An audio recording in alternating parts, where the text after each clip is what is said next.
Let's go. What about your remarks this morning? You mentioned that no agreement with Iran. It will be an expense of... Can you back up because you're... Yes, sure. He wants to see my face. Yes. Sorry, go ahead. I'm sorry. In your remarks this morning, sir, you said there is no agreement with Iran. It will come at an expense of a Gulf state interest. Does that mean in your negotiation with Iran, it will address proxy and also all the threats from Iran coming to Hormuz, even if they don't close it, but still the threats affect the maritime traffic and also proxies? Yeah, if you look at the MOU, it talks for peace in the region. It talks for no interference in the sovereignty or interest of independent countries, of sovereign countries. Well, that's what proxies are. They're interfering in the sovereignty of a country.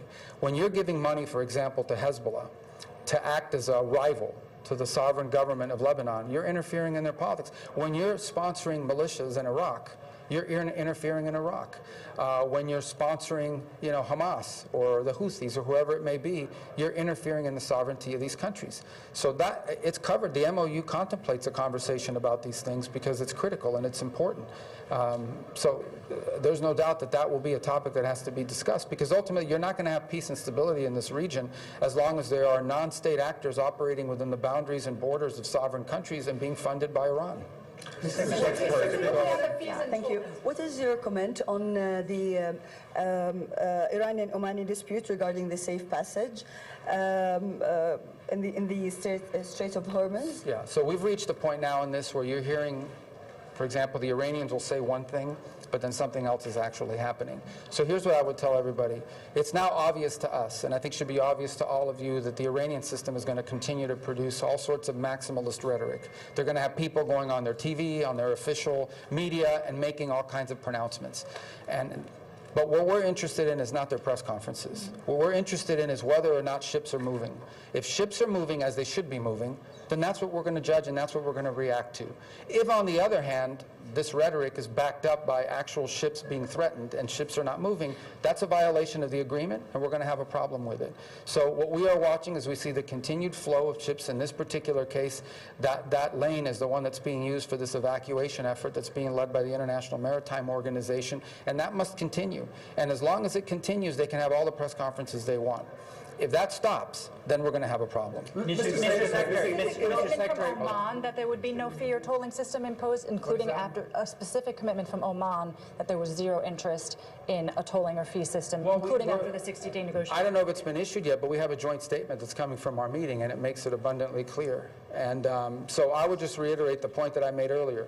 And I said this, I don't know if you guys were there in the open portion of it. I said fees and tolls are the same thing to me. Okay, if you're paying someone to go there, I don't care if you call it a fee or a toll or a donation, it's a toll. That's how we're going to define it. That's international waterway. There isn't a nation on earth that supports having to pay money to go through the straits. And think about it this way. If you have, first, it's not even workable. Let's suppose that we went crazy and lost our minds completely and decided to agree to have a tolling or a fee mechanism. How would that work? It's not doable, because what's the consequence for not paying it? Let's say a ship says, well, I'm not going to pay the fee. It's not like a toll on a road. You don't get a ticket in the mail. They get shot at.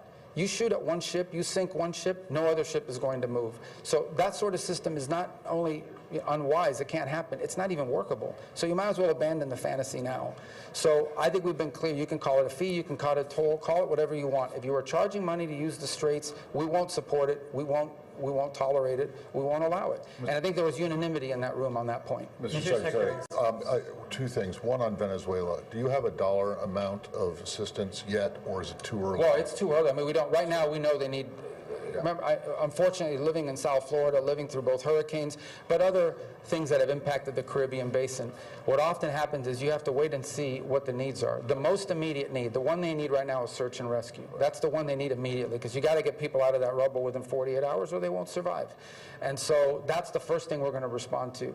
In the process of that response, we'll begin to assess what else they need. It is my guess, based on what I know about these sorts of things, that they're going to need a place. How do you house all of these people in the short term? So we'll have a better understanding of that. It's not even 12 hours yet. Right. So reconstruction. No, it was not discussed. I mean, the reconstruction, that's way down the road, and that's something that'll be dealt with at the appropriate time in this process.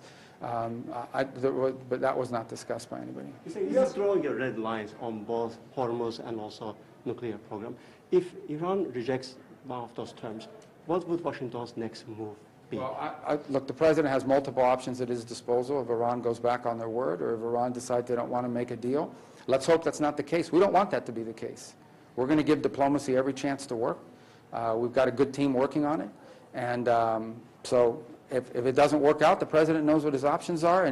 But I'm not going to discuss what those options are with you. But the president has a lot of options at his disposal. Oman. Very blunt terms to describe Iran's leadership. You used to call them, you did. You used to call them religious theocratic lunatics. Do you still believe that language applies to the leadership today? Well, look, it's not that I believe it, it's the fact of the matter. I mean, the Iranian system is led by clerics, radical clerics.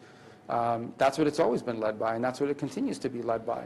That said, we also have to manage the geopolitics of the situation. And then there's if they've changed their mindset, or if they've changed their approach to their relations with the United States and their neighbors, then we're going to give this thing a chance to work. Maybe this changed. I'm not saying it has. I'm saying the president wants to explore whether that's the case.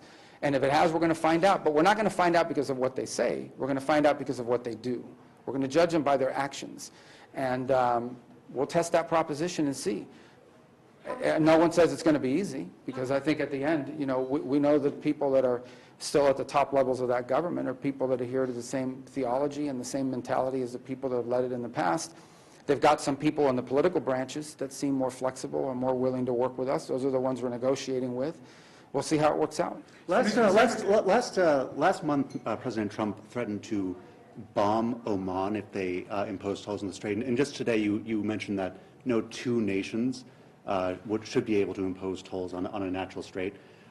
Are you satisfied? Is the current bilateral relationship with Oman now in a good place? And are you convinced they're not playing games with respect to that issue?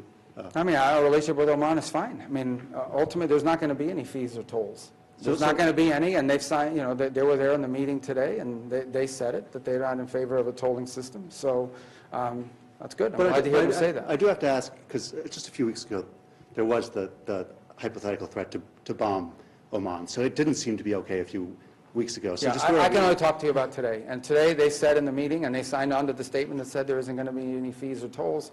And so I think that's good news that they signed on to that. Mr. Secretary, back to Venezuela, if I may. There was a stabilization process ongoing. Yeah.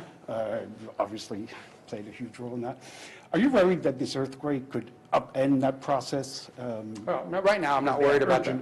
Right now we're worried that there are people trapped in rubble. We want to help them get out. Some of those people have relatives that live in the United States, but no matter what, the United States has always responded to humanitarian crisis, especially in our own hemisphere. That's what we're focused on now. Obviously, earthquakes are not part of the stabilization process, but these are things you don't plan for. But we're faced with this, and now we have to respond to it, and we will.